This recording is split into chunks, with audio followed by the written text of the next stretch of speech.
Surgery আমি 2013 সালে ভয়ঙ্কর একটা অ্যাক্সিডেন্ট করেছিলাম। আমার মনে হয় আপনারা সবাই জানেন।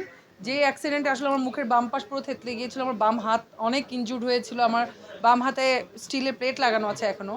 9টা স্ক্রু আছে। আমার মুখের বাম পাশটা খুবই বেশি ক্ষতিগ্রস্ত হয়েছিল।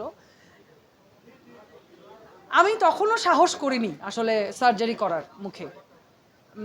আমাকে অনেকে বলেছে এটা একটা গ্ল্যামারাস ইন্ডাস্ট্রি, তুমি যদি এটা না করো তাহলে আসলে তোমাকে কেউ ওইভাবে করবে না।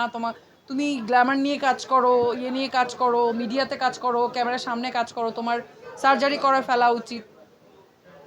আমি চেষ্টা করেছি যতটা ন্যাচারালি এটা ঠিক করা যায়, বা আমি এখনও চেষ্টা করে যাচ্ছি যতটা ন্যাচারালি এটা ঠিক করা যায় ততটা ন্যাচারালি, মানে কোনো রকম কোনো কৃত্রিমতার সহযোগিতা না নিয়ে, কাটাছেঁড়া না করে যেভাবে ঠিক করা যায়, সুন্দর করা যায় চেহারা, আমি ওইভাবে বিশ্বাসী।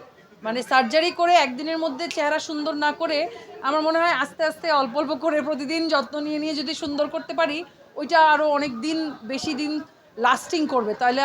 তাহলে মানে প্রতি বছর যেই টাকা পয়সা আমার সার্জারিতে যাবে, সেই টাকাটা যদি আমি আসলে নিজের যত্ন নেওয়ার জন্য, মানে হেলদি থাকার পিছনে ব্যয় করি, তাহলে মনে হয় ওইটা বেশি দিন সাস্টেইন করবে বলে আমার মনে হয়। এই জন্য আমি সবসময় মানে ইন্সপায়ার্ড হই না আর কি সার্জারি, বা আমার মানে ভালো লাগে না। সংসার জীবন কেমন চলছে? সংসার জীবন ভালো চলছে, বেশ ভালো চলছে। এবং এই প্রশ্নটা জানি না, এটার পিছনে অনেক, আপনারা যখন এই ভিডিওগুলো আপলোড দিবেন, এটার পিছনে অনেক এই কমেন্টের পিছনে অনেক কি বলে, মানে হেট্রেড কমেন্ট আসে যে এখনই ডিভোর্স হয়ে যাবে, 2 দিন দেখবো কতদিন সংসার যায়, ভিডিওটা ভাইরাল হয়। হ্যাঁ, ওই যে আপনাদের কন্টেন্ট ভালো, ওইটা সবাই খুব মজা পেয়েছে ওইটার জন্য। এই জন্য সংসার আমার ভালো লাগে। ওটার গান সংসার আমার খুবই ভালো লাগে। আমার মনে হয় সবারই সংসার ভালো লাগে। আমার খুবই ভালো লাগে সংসার, এবং আমার সংসার আলহামদুলিল্লাহ খুব ভালো যাচ্ছে। সংসার এত কঠিন কিছু না। আমরা ভাবি মনে হয় সংসার অনেক কঠিন, এবং আসলেই সংসার অত কঠিন কিছু না। যদি আসলেই আপনার মানে মানুষটার যদি ভালোবাসার মানুষটার সাথে যদি আপনার ওই বোঝাপড়া থাকে, তাহলে সংসার একদম পানির মতো সহজ, ট্রাস্ট মি। সবাই সব মানুষ তো আসলে সমান না। আমরা টিভি পর্দায় কাজ করি, তার মানে আমাদের সবাই আমরা একরকম, এরকম তো না। তাহলে তো আমরা সবাই সুপারস্টার থাকতাম, তাই না?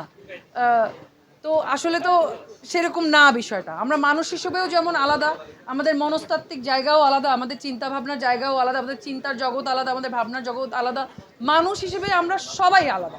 সো সবার একজনের জীবনে যদি একটা ঝড় আসে, ওই ঝড়ের ভিতরে আমাদের সবাইকে নিয়ে ফেলা, এটা বাইরে থেকে জাজমেন্টটা করাটা খুব সহজ। এবং ডিভোর্স তো আসলে শুধুমাত্র আমাদের শিল্পীদের মধ্যে ডিভোর্স হয় এমন তো না। এখন তো ডিভোর্স একটা, মানে আমি জানি না, ডিভোর্স মানে আমাদের চেয়ে শিল্পীদের, মিডিয়ার মানুষজনের চেয়ে বাইরের মানুষের আমার মনে হয় বেশি হয়। তাদেরটা সামনে আসে না, আমাদেরটা সামনে আসে দেখে আমাদেরকে সবাই, এবং আমার মনে হয় যে থাকে না একটা ফ্রাস্ট্রেশন বের করার একটা জায়গা আমাদের পোস্টে, বা আমরা কোনো কিছু বললে সেখানে কমেন্ট করা এক ধরনের রিলিফ। তাও এভাবেও যদি আমরা আসলে মানুষের উপকার করতে পারি, যে আমাদের পোস্টে কমেন্ট করে বা আমাদের ছবিতে কমেন্ট করে, একটা নোংরা কমেন্ট করে বা একটা ব্যাড কমেন্ট করে মানুষের যদি ফ্রাস্ট্রেশন বের হয়, মানুষ যদি একটু বেটার ফিল করে মানসিকভাবে, তাও তো আমরা এক ধরনের মানুষের ইয়েতে অবদান রাখছি না, মানে। তো ওইটাই আর কি, মানে গালি দিয়ে যদি ভালো লাগে তো দেন গালি।